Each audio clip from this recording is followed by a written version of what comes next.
Welcome to the Shift podcast. This podcast was recorded on the traditional territory of the Anishinaabe and Haudenosaunee people.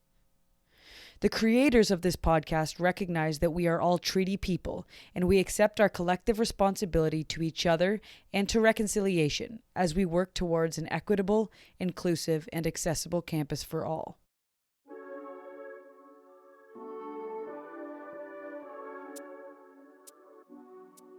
On the Shift podcast, facilitated by Student Affairs, you will hear from students of diverse backgrounds about their lived experiences at Queen's, how these experiences are shaped by identity, their visions for a safer and more inclusive campus climate, and what needs to happen for there to be a meaningful and lasting culture shift.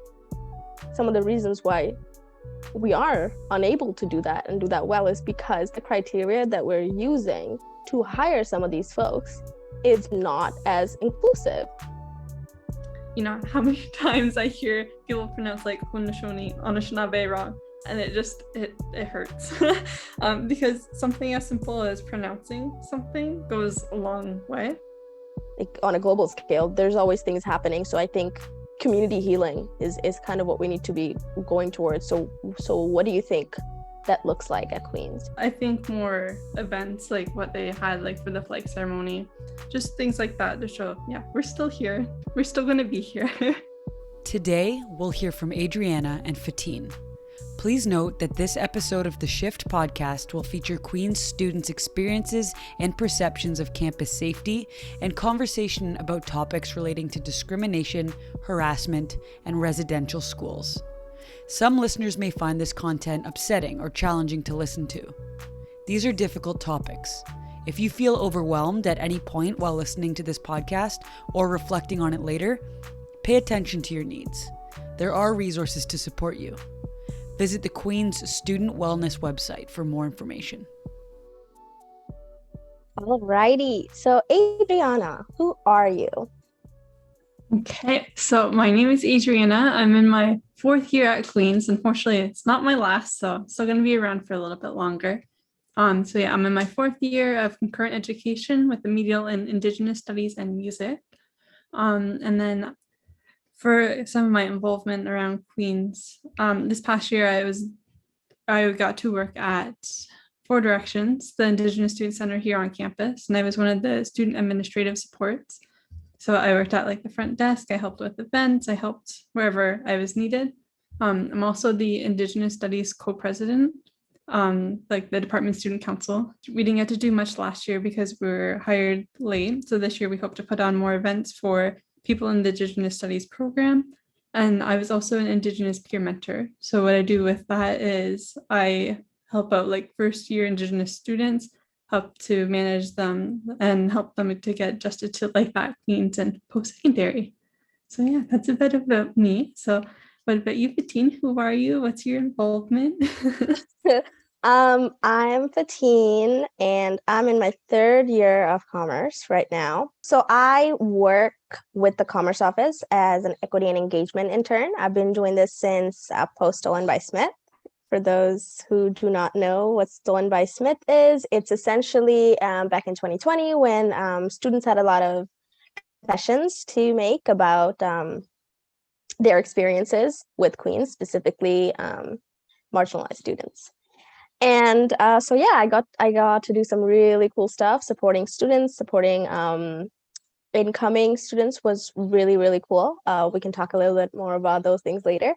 I also work for the Vice Provost International doing research for what the racialized student experience is going abroad on exchange and what some of those challenges might be. Other than that, I have done a couple of clubs at Smith, specifically around queer students, around being a racialized student, what identities look like, and beyond that in Queen's, I was part of the Levana Gender Advocacy Center board. For those who don't know what that is, it's essentially one of the big spaces that supports students, mostly racialized students and queer students, on what the experience is like at Queen's. That's a little bit about me. What I I do want to speak a little bit more on why I chose Queens, and then I'll pass it right back to you, Yes, Adriana. yeah, go ahead. So I chose Queens honestly, because it was because I did not know nearly enough about Queens as a school. So I was not aware of like the experiences that a lot of racialized students were having. As someone who is a queer woman of color, I just did not know. So I do wanted to address that because I think we do not speak on those experiences nearly as much, specifically when you're talking to students from a lot of low income neighborhoods like mine in Toronto. Queens never came to my school. I had to go out and seek out those opportunities for myself. But yeah, that's honestly the biggest reason I chose Queens was I didn't know how much how difficult it might be being a racialized student here. Queens gave me money, and I liked Smith because it was a prestigious school, and because the Queens Commerce program is prestigious on a global level, and the networks you create there, the connections you make, puts you in a really good position compared to a lot of other schools across the country. And as a first gen student, that was just so important to me. So that's kind of what I tell incoming students is when you're making those decisions, yes, experiences are important, but like understand that it also opens a lot of doors. And so you have to essentially figure out what is important to you. What about you, Adriana? Why did you choose Queens? Yeah, well, I'm originally from, I'm also like Mohawk from Tyndonega, so I live close to Kingston, about 45 minutes away. So I always knew of Queens because of the close proximity. But I didn't really imagine myself going there. I wanted to go somewhere else. So I originally applied to Dalhousie for marine biology, but I actually never finished my application because it was so complicated. And then by then it was like April and I still haven't applied to like post-secondary. So I was like, Queens is close. I'll just apply to Queens. Why specifically Con Ed? It's not that like I've always wanted to be a teacher. I just know there's like a lot you can do with education. And like an education degree helps prepare you in a lot of ways. So a lot of my classmates, like their dream has always been a teacher. And then I always sit there like, I never wanted to be like a teacher, but like now being in it and like completing placements, I do like the idea. So the idea is growing on me. So maybe in the future, who knows? Maybe I'll be a teacher for a little bit. So you said you live close by, right? So Yes. do you live at home or did you move out? So I live in Kingston, but because of my final like education year, I'll be on placement most of the time.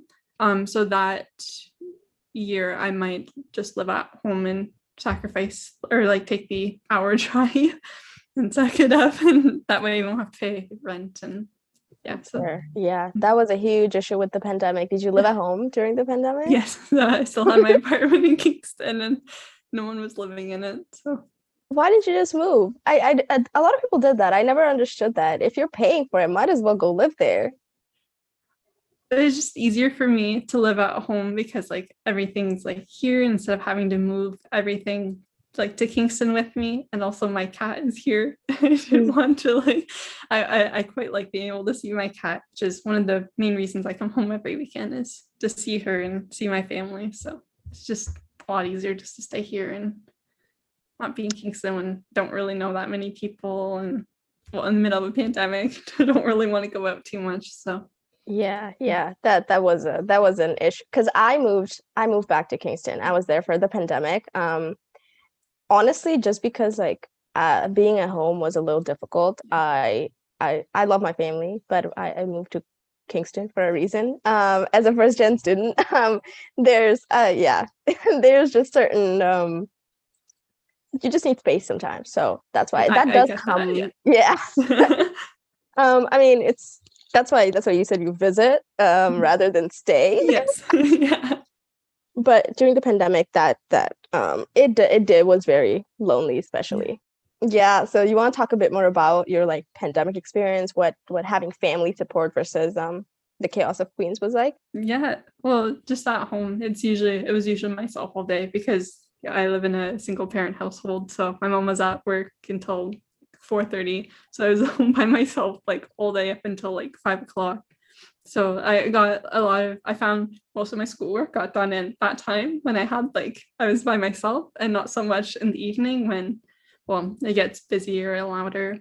So I personally like that aspect of it. So like have quiet time in the morning to get all your work done and out of the way, and then have family time like in the evening and just like personal time. So that way it worked out well for me, because that made me have a good balance between like school life and then having life outside of school, which I know a lot of people weren't that lucky. A lot of people found it was harder for them, like it was school like all the time, like had a lot of hard time managing between the two. So for me personally, I think I got lucky with everything. But I want to know a bit more about yours, like what Kingston was like during the pandemic. Oof. I was lucky that like I have family here. I'm a domestic student, and that comes with privileges. So if when Queens would shut down, I got to decide whether or not I wanted to come home, and a lot of people did not have that same opportunity. Other than that, it was fun. I like living alone. It's exciting, especially at Queens and at like in Kingston. It's a small city, and because I live in Toronto, you go from like a lot of noise, especially from a low income neighborhood, to like a little more quiet. There's not a lot to do, honestly, in Kingston. I wish there was more. But other than that, it's nice. It's nice having your own space to do whatever you want. And that's why actually I did not like going back to in person, because I like it, Kingston as like my own space. I do not like being on campus. I don't like when there's too many people there. Yeah, there's definitely a lot during the school year, not so much during the summer, which is Yeah. It just, yeah. Specifically, I think in my own space, I get to decide how whiteness can bleed in. Because both me and my friend and roommate were both women of color. So our home is a very traditional women of color. You are getting slippers when you're walking through that door. But Queens, when you walk in, and I actually really struggled to go to campus once we got back to in person at the end of like after reading week, because every time I would go, like I had an anxiety attack the first time I was going in, because this is all throughout Queens, but at Smith, when you walk in, there's this thing we call, it's the Wall of Fame, and every single person on that wall is a white old man. How is that supposed to create an environment where I feel like I can learn? Now that you mentioned that, I had a class in the law building this past semester, and one of my classes was in the basement. And yeah, when I walked to that class every day, just on both sides of me were like pictures of the classes, and that's one of the things I noticed too. Was it was very, very white. I think I understand some of the issue is that the classes themselves were not as diverse, so therefore you cannot really put them up on the walls. But I think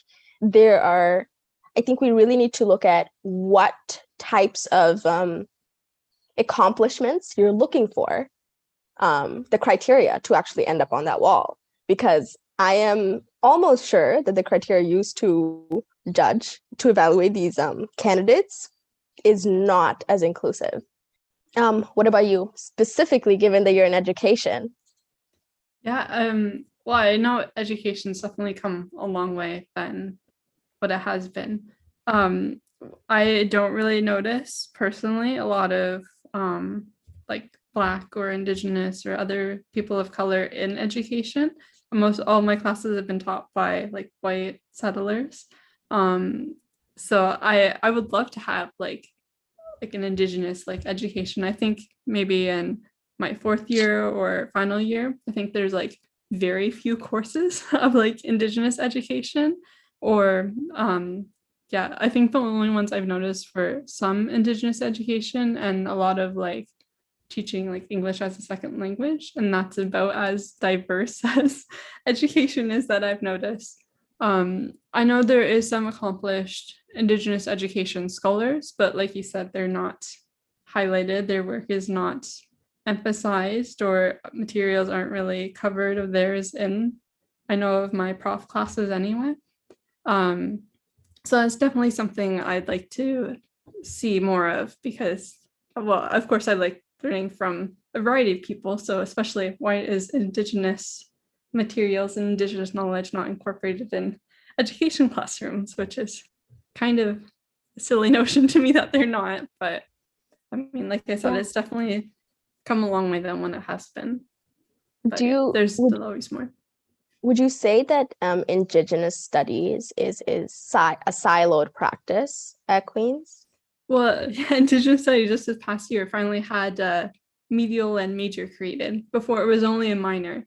So yeah, it's 2022. So it started in 2021 was the beginning of the Indigenous studies major and medial. So crazy. So I've already know of quite a few people who are in the major and medial, which is like I love it because I'm also in the medial myself. But just the fact that it's taken this long for it to be created is How do you like it? I personally love it. I love learning from like Indigenous professors. I love reading about Indigenous materials. And a lot of the things we cover is like not Western ways of learning. And we cover Indigenous ways of learning. So one of the big things from my most recent class is like Indigenous research paradigms. And one of the things we covered is arts-based education, which I'm a big fan of, because instead of writing like 10-page essays, you can do like a creative project, and you could also write about it if you want. I saw, or actually one of my past classes, it was Indigenous theater and performance, which was a great class. I loved it. And one of the final projects one of my classmates did was makeup. But it was like makeup inspired by like Indigenous work. So like her makeup was like nice, bright and colorful. And on her eyelid, she did like turtle patterning. So like it was in the shape or like the pattern of a turtle. It was amazing. And like stuff like that, I want to see more of instead of like papers where only like academics read it. That way, like with more like inclusive methods like that, like you get to see really cool things. And like it was really good. She did an amazing job. So what would you say other Smith professors can take away from these Indigenous professors and their ways of teaching? Well, one of the main things is to include like articles and like essays from like Indigenous professors, or like Indigenous academics, because even just like reading and being aware of other ways of knowing, other ways of learning, I think can go a long way. So that's something that's not really covered in, like, I know high school anyway. A lot of people don't take Indigenous courses in high school because they're not offered. So when they come to post-secondary institutions like Queen's, it's the first time they're learning about Indigenous like issues, Indigenous practices. So just including some, even in like, especially first year classes, so people get like the experience right off the bat of, yeah, these other ways of knowing, I think be very impactful. And that's something, I guess, relatively simple, I think anyway, and a great way to include Indigenous stuff in your courses.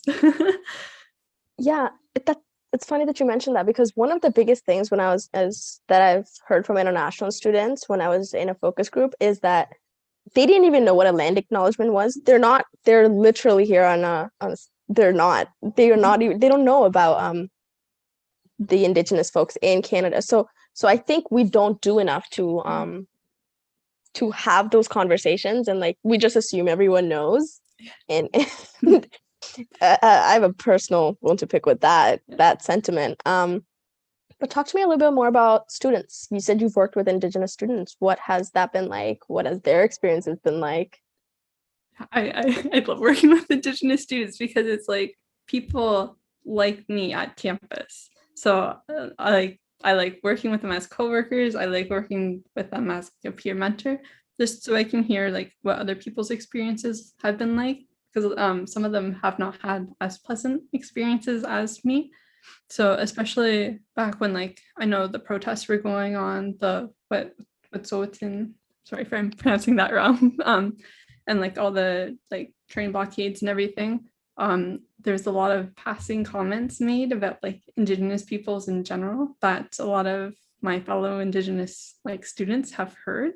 So just, I guess, a lot of like the racist remarks, like the like, yeah, very, very not nice things they've heard that I've heard them say. And yeah, that I guess that just goes to show like some people's like ignorance about like Indigenous like issues and why they do the things that they do. So yeah, I think more like, yeah, education would help that. But yeah, it's something different seeing like Indigenous people like in Indigenous spaces, just how, I guess, calming it is. Like at Four Directions anyway, we have the teepee in the backyard. So we do a lot of like outdoor things when like, COVID permitted, and like the sacred fires. And it's just nice being in an environment with like people who know and people who aren't going to like judge you or your practices and everything. So I one thing I would like to see is more Indigenous spaces as well on campus, because the only two that I know of for sure are Four Directions, which is on the far east, like almost as far east as you can get of campus, and the other one's the Medicine Garden, which is on West Campus. So those are like the really only two, and that's it. Other than like some flags you see around campus, which I think's in Smith, the Confederacy flag. Yeah, I believe that's in Smith. Yeah, other than that, you don't really see like Indigenous things around campus. The other thing is like you mentioned the TP. Wasn't that vandalized a couple years ago? The flags were. So okay, in front of the center, they have like the Confederacy flags.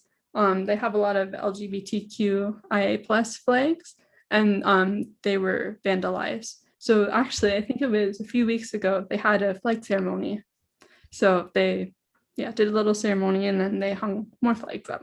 So that's good. That you answered the question I was going to follow up asking about, because of these kind of incidents, whether it be the protests or the vandalism in town hall where someone left that note, like things like this type of things, or like just beyond in like the international community, like on a global scale, there's always things happening. So I think community healing is kind of what we need to be going towards. So what do you think that looks like at Queen's?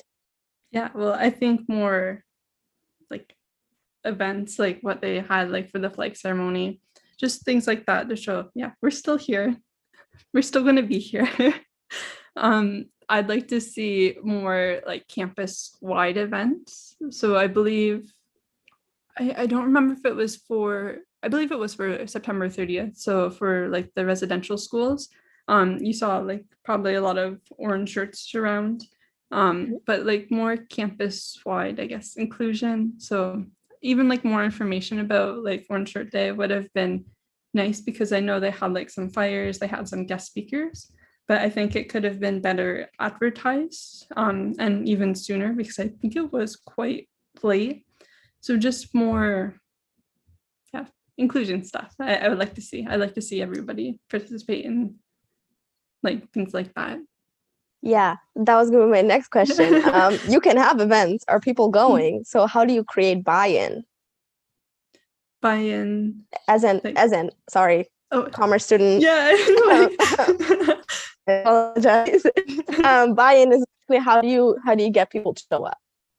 Yeah, I think if it was advertised like before, and just more like education what it is, because sure you can say Orange Shirt Day, but what is Orange Shirt Day?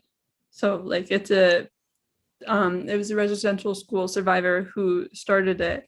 When she went to residential school, she had an orange shirt. So orange shirt is symbolic because when you go to residential school, like everything's stripped from you. So her orange shirt was taken away. So Orange Shirt Day is like a day to wear an orange shirt, like in remembrance and acknowledgement of what happened at the residential schools. So people just see Orange Shirt Day or hear of Orange Shirt Day and just like, okay, I'll wear an orange shirt today, but they don't know that history. So I think, if people like, it'd be nice for people not to be scared to like tell the truth of what happened, especially at residential schools. And that way people will be more aware of Canada's history with Indigenous people. So hopefully then when they learn more, then they can understand like, I guess, where we come from. Yeah, that's fair. With the whole bodies being found, How would you say Queens has been supporting Indigenous students through that?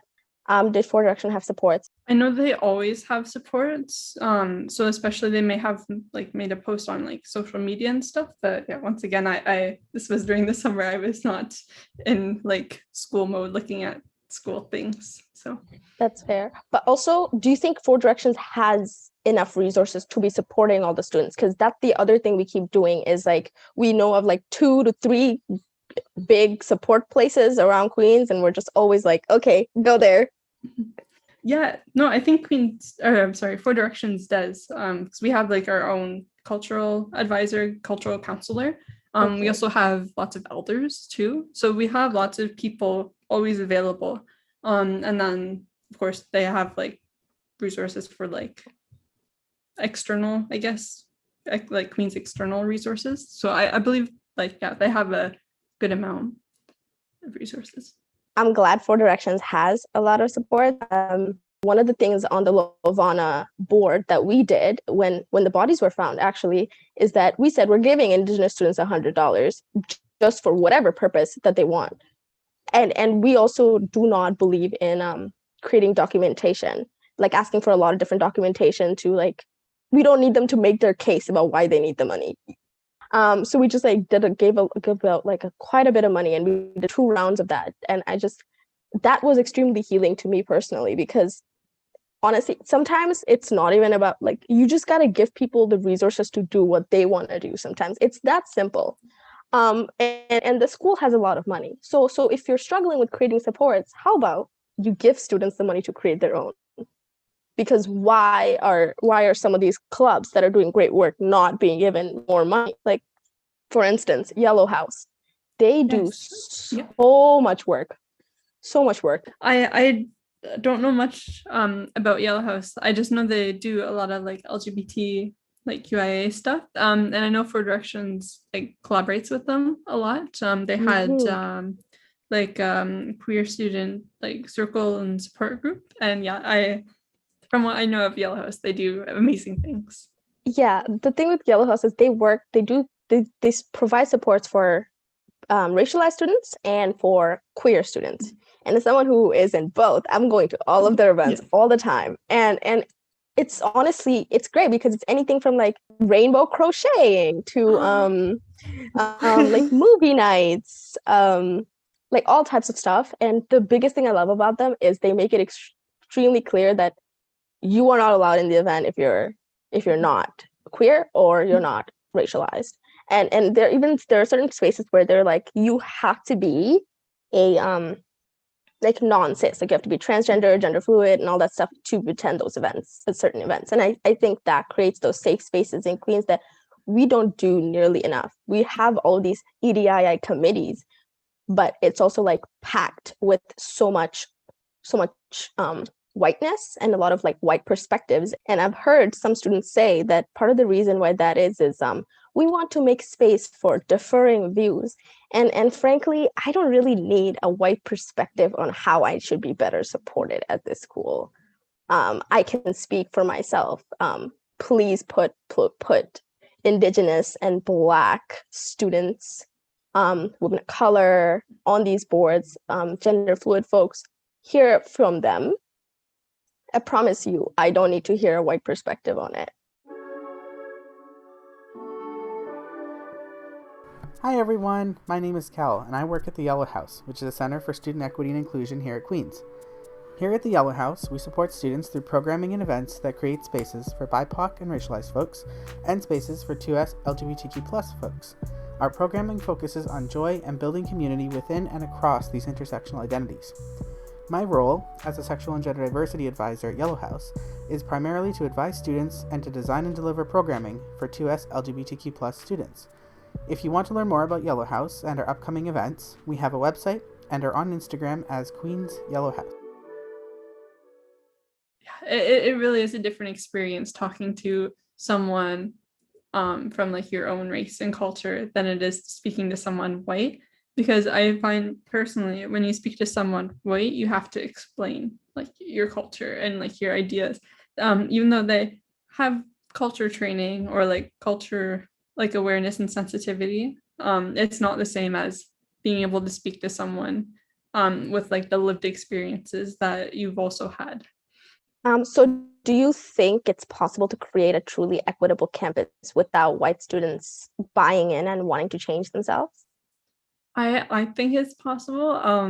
The rate Queens is going at now, I think it will take quite a while, but I think in the future it would be nice not to, have a really white campus, because I still find, like, even with everything they've done, like with the hirings for like Indigenous and Black professors, I know, even with like seats set aside and like programs for like Indigenous, and I believe now they have some for Black students as well.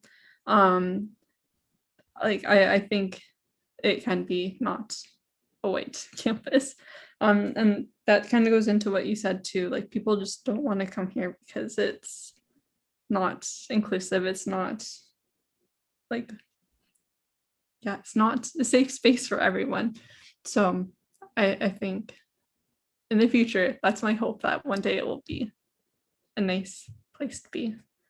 For me, okay, can we create an equitable space without buy-in from white students? That's a tricky question. Part of the reason why that's tricky is I feel like the question is innately centers whiteness, saying that we may need like white people to like support us to get to some of these spaces, because why can't we have it's great to have allies, but at the center, support the people that need the support first, and then worry about the rest. I think that's personally like where I come from. I think a lot of people would disagree, and they would say, well, without because white students are the ones who hold a lot of power at the school, and most of the positions of power at this university is held by white people. So without their buy-in, truly, we cannot do nearly as much, and that is fair. But also, these people need to be speaking to who? People like me. Talk to students with 4 directions. Talk to the Black Academic Society. That's how you're going to make change. So what do you think is like ultimately going to create a culture shift at Queens? That's a really heavy question, because yeah, like I said, it's not something that's going to be done quickly or like immediately. I just think even like more early, like Queens didn't come to like schools to like promote.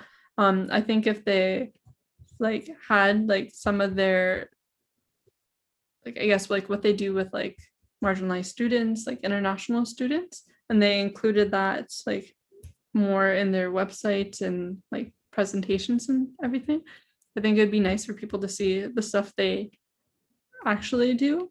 Yeah. I will admit this is a very loaded question. So I'm thinking let's go section by section to the different areas. So you spoke on outreach. You pay students enough, they're gonna show up. And I think at least I know in commerce, I think a couple of business schools are getting together and they're working towards this program where they're creating like a full ride for a Black student. I think it's going to be up and running next year or something. So things like that, like support the students so they can actually come here with money would be the start, and the rest. That's on the outreach front. What about academically? What would you say? Yeah, I was gonna say, I don't know of too many like academic supports, because I know Queens like really has their name, so like people will come to Queens for the name, like on their degree. Like you said earlier, like people come to Smith, like it's not like Smith has to go to people, like people come to Smith automatically. I think like course wise, more like different courses, because I mentioned earlier too, I'm also in remedial and music. And one course I would love to see is anything Indigenous music related. This coming year, there is like not one Indigenous music course. And I just finished a course where we had one class. It was about even a half a class. It was shorter than normal. And we only covered like Indigenous music for that one class. That was like less than normal, like, or it was shorter than like normal class. So I was quite angry after that, because I was like, really, we're covering Indigenous music at the very end, like very short. And like we had like 2 classes on like black, like, or sorry, on like like black music, so like jazz, rap, like histories and everything, which was great. I loved that.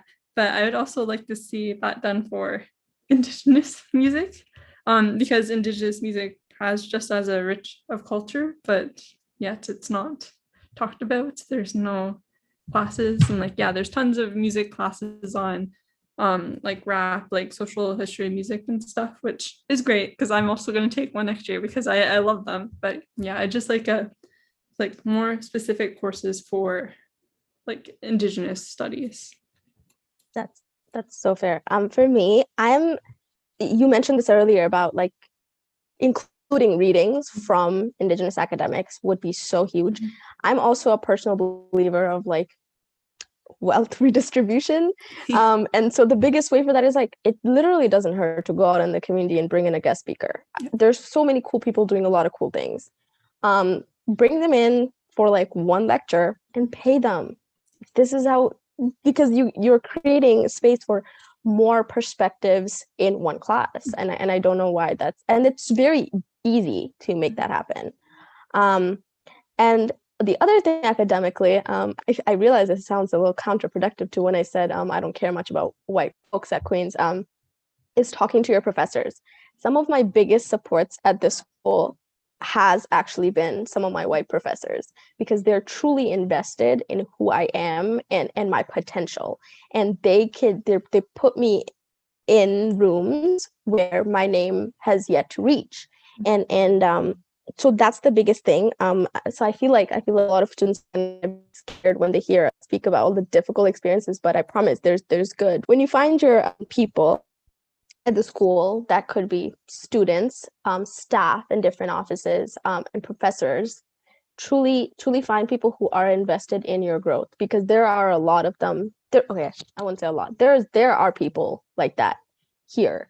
And they are willing to support you through whatever you might need, whether that be extra support or it be like references, or like recommending you to different things, putting you on other opportunities that you might not know about.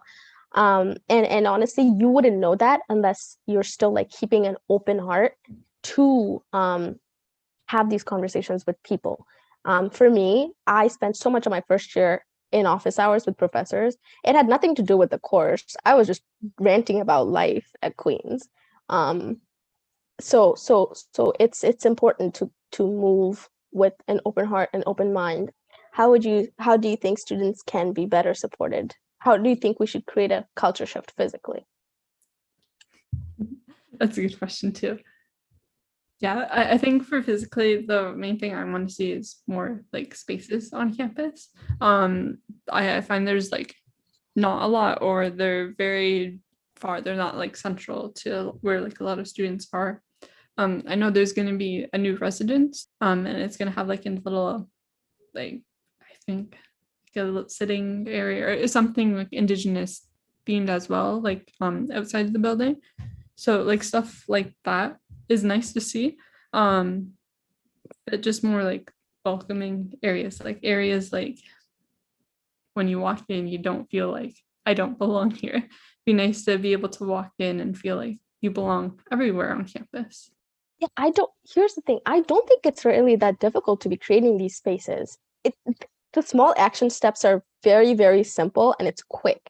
And I think one of the reasons that Queens struggles to move forward on progress is because we look at these big ideas rather than like small, quick changes we could make so easily. Because Yellow House, for instance, has queer study space like every week, but again, they're really far out. So move that to main campus. It's just book off a lecture hall or something. Like it's simple, and it's pretty straightforward. So that's, I feel like, a good place to start. And if you make it exclusively for certain groups of people, then that also creates a good space. Now, the other issue that happens, some people will say, like, oh, like I'm not indigenous, so I can't, like, but I want to study with my friend, and you're white.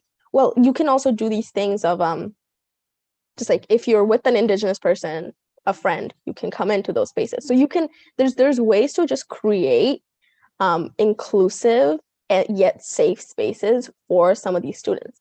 And we honestly just have to start, and we'll figure it out from there. But the first step is starting. That's the same with Four Directions too. Like they have Indigenous study spaces too, but like you mentioned, they're like far like out of campus, like they're on the very end or edge of campus. But I've heard that as well, like where like non-Indigenous people want to come into the center to study with their friends. Yeah, that's like totally fun. Like you mentioned, if like your Indigenous friends there, like they're very welcoming and open. So.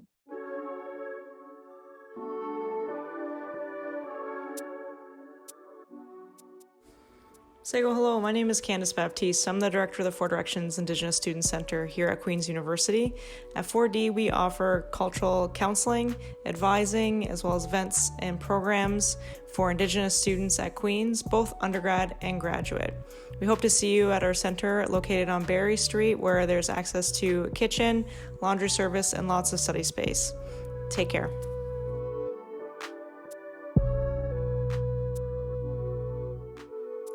Yeah, so one of the challenges I have is being one of the only like Indigenous people in my classes. So when I'll have professors, this is mainly more in like LSU, so languages, literatures, and cultures, those classes. Once a professor finds out like I'm Indigenous, because like it's not like I'm like, hey, I'm Indigenous, but like they say something, yeah, I'll correct them. So when they do find out I'm Indigenous, it's always like they look to me to teach like that section of like Indigenous studies that we cover, which I mean, that's not my job. I'm not the professor. I'm not the one who should be teaching. So I just think more, or like professors need to do, I guess, I don't want to say more, but they need to do like their own. They need to be aware. There's not like one type of Indigenous people. Like you have like First Nations, you have Inuit, you have Métis, and then it branches further, and each culture has their own specific practices and ways. So yeah, I'm not saying like learn about all of them, because there's a lot, but especially if you cover one, to learn like about that specific one. So for example, like Mohawk, learn about like Mohawk practices and like cultures if you're covering them, and especially with like pronunciation. You know how many times I hear people pronounce like Haudenosaunee, Anishinaabe wrong, and it hurts. Because something as simple as pronouncing something goes a long way. So I'd like to see more people learn the pronunciations. And I even had that in my one class, like it's the introductory Indigenous studies. And they made like a course announcement saying that there's lots of mispronunciations like on assignments and everything. So just being aware that, yeah, some things have like different ways of saying it. So like if you take the effort, or even just like a quick Google search or something to find out the correct way to pronounce it, and then practice it, and then say it. And then also there'll be a lot of people who won't even attempt to say words because they don't want to like offend people, or they don't want to get it wrong. People like to make fun of them or something. I don't know if that's like what people think of, but I would like to see is like people at least attempting. Like, sure, you may not get it right. I might not get it right either, but at least like I'll try. I'll acknowledge that may be wrong, but I'll take the effort to try, and then I'll learn the correct way to pronounce it later. Or like if it's a presentation, learn the correct way to pronounce it before, so you don't run into those problems. But just, I guess that's one of the challenges I've seen a lot anyway. I think here, actually, you mentioned two challenges. One is they're making you the center to be teaching, and two, the whole pronunciation thing. I love that, because like that's actually one of the biggest reasons I avoid taking diversity inclusion courses in commerce, because my level of understanding of a lot of these things is much higher. I've been working in this space for 5+ years, and so I won't be learning anything in the course. I will just be teaching. And that's not fair to students like us. And on pronunciations, professors actually do the same thing. They don't call on students' names because of their names. So yeah, it's such a simple fix. Like ask how, learn, and then like move on, and like you'll know how to use the correct pronunciation. So there's just a lot of simple things that like professors, students could do, but just a lot of people don't take those steps to do it. how do we make the culture at Queens to get people to take those steps? How do we like breed a culture of effort, I guess? Yeah, one of the things I know this is like quite a long shot, and this will probably not happen in quite a long time, if ever. But one of the things I'd like to see is like a mandatory Indigenous course. Because like I mentioned earlier as well, a lot of people come to Queens and that's the first time they learn about like Indigenous issues. I know like having mandatory courses is also not the answer, but it'd be nice to have like that available, or like have students take it, be more, or even just be more aware of it, like know that there's that course, just so they can take it. I've also taken like Law 202, which is like Aboriginal law, I think it's called. And that's also a course where like a lot of people learn like about Indigenous culture, I guess.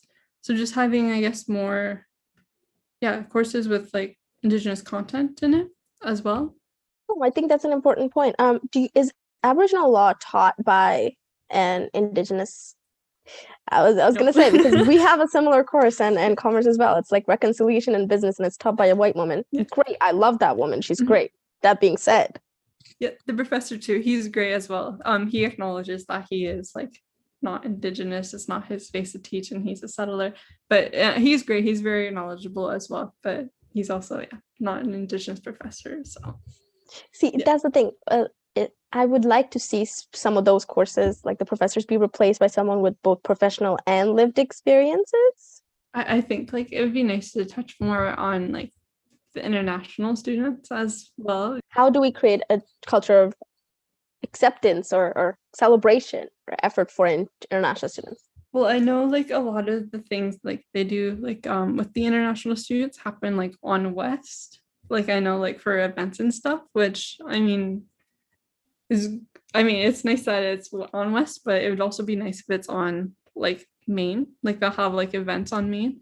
And just like some of the clubs too, like to highlight some of the clubs activities that they do. Like I know the Japanese language buddies, like they had a haiku reading, and they had like origami as well, like stuff like that, like to be like for people to know about it, because like I didn't get to go. I would have loved to go because I love origami, but like stuff like that, so like people know that there's stuff like that out there at Queens, like even for like non-Asian or like non-Black, non-Indigenous students, to know that like they can come to I am not speaking for them specifically, but just to know that there's like events that they can come to if they want, just so like people get an experience of like different cultures, and just know that there's different things out there, I guess, to try lots of different things.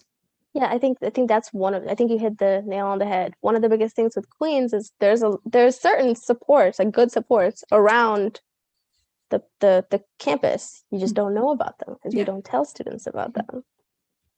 So I guess we start there. How do we communicate some of these supports better? I like the idea of like the emails. So I know like languages, literatures, and cultures, when I was in that program, we get like a lot of emails about like the events like going on, which I love, because like I love finding about like a lot of the neat things. One of the things too I noticed, because of course when you have to get to OnQ or like your email, you go to the Queen's like homepage. So I don't know if they have like a calendar. I think they do have a calendar option, but if they make it more like central, like they put it like up near the top more, just so it's something that like, I mean, you'll always see if you go on to OnQ, and that. And another thing too, I'd like to see even on like the course homepage, because like I said, a lot of students have to go through it, like to get to OnQ and all the campus like resources, and like for the library, unless they have it. safe. But I know they had things for like Black History Month, but I know there's not like an Indigenous History Month. But just to see them post more like, I guess, not white like accomplishments and achievements, like to have more like Indigenous things posted, more like Black like Asian like resources posted, or like just to have it on like the homepage to show like the accomplishments of like people in the Queens community.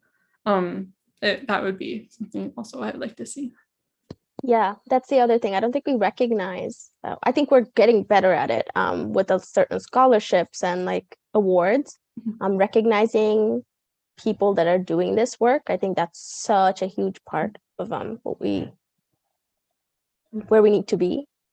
Who do you think is like should be at the forefront of some of these culture shifts? Yeah, I think, well, like you mentioned earlier, like marginalized people, like people whose voices don't often get heard because it's very, I guess, whitewashed. Yeah, whitewashed is probably the best word. So just to hear more from, people whose voices need to be heard. I think it just goes back to what we said about you gotta start somewhere. Mm-hmm. Take the small steps and work your way up.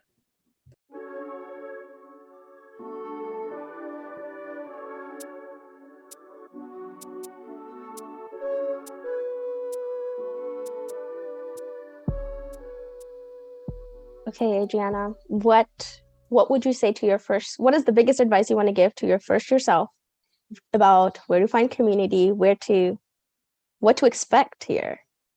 Yeah, that's a really good question, because I do look back often on like things I would do differently in my first year. So one of the main things is like get involved more, like find these safe spaces. So I found Four Directions, I think, in my second year.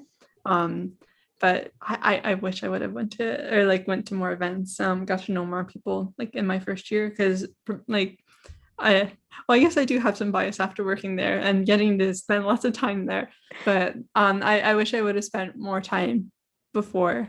It's just it really, it's hard to explain like to like other people, but it's just nice like having like that space to go to, having people to talk to, just getting to spend time in like that environment. So yeah, I would like to get involved more. And then another thing is like, don't be afraid to like call things out. So I was very quiet, I know, in my first year, and I didn't speak out, especially when like people like mispronounced things, like especially because like I'm Mohawk, so if they like Mohawk words, and not that I have like very good knowledge of Mohawk, but just being like, I guess, not afraid to like call these things out like as you see them, because that's how you're going to make change. If you don't say anything, it doesn't get fixed. So don't be afraid to, I guess, like put yourself out there and know that there is people here that will support you and do want to support you. So just don't be afraid to talk to people. That's so profound. For me, I would say, so I first year was a huge culture shock. Yeah. If you want to speak on that, yeah, by all means. Well, I'm from small town, so for me, Kingston's the big city. So that was quite culture shock in itself, being like seeing that many people, I guess, and being around that many people. So I know you come from Toronto, so it was probably the opposite for you. But I was just gonna say, I was like, oh, I went from a big city to a small city. That's why it was difficult. But I think because moving away from home, plus going to like a very different space, that in itself is like challenge. But also like not finding community, it feels like it becomes really difficult. So I think you just have to find your people, and I say that a lot, but I also never tell people how to find people. And honestly, it's what you said. You have to get involved. Go to events. Just literally go and talk to people, and I promise you will find your people. And once you do, that's not just students. Your people can also be staff, can also be professors. I have a good balance in a lot of them. It's good to have professors on your side because and staff, especially in upper years when you're trying to work. It's very good. So get involved is a huge one, and I totally back your point on call things out. For me, I spent a huge part of my second year just calling things out. So I think my advice would actually be, yes, call things out. If you feel strongly about it, definitely do that, but also recognize sometimes you do have to pick your battles. Because as someone who constantly called things out and got on a lot of people's bad sides, I needed to just take a step back for myself and create your own safe space. Worry about that. I spend more time taking care of myself and protecting myself rather than like constantly like try to make change within the university, because I think so many students like ourselves, when they come here, they forget that they're a student first before they're a student advocate. So literally go to class, hang out with your friends, make some memories. That's supposed to be a university experience first and foremost. Worry about that first. And then you can worry about making change within the university, but that's not your first job. Your first job is to be a young adult living your best life.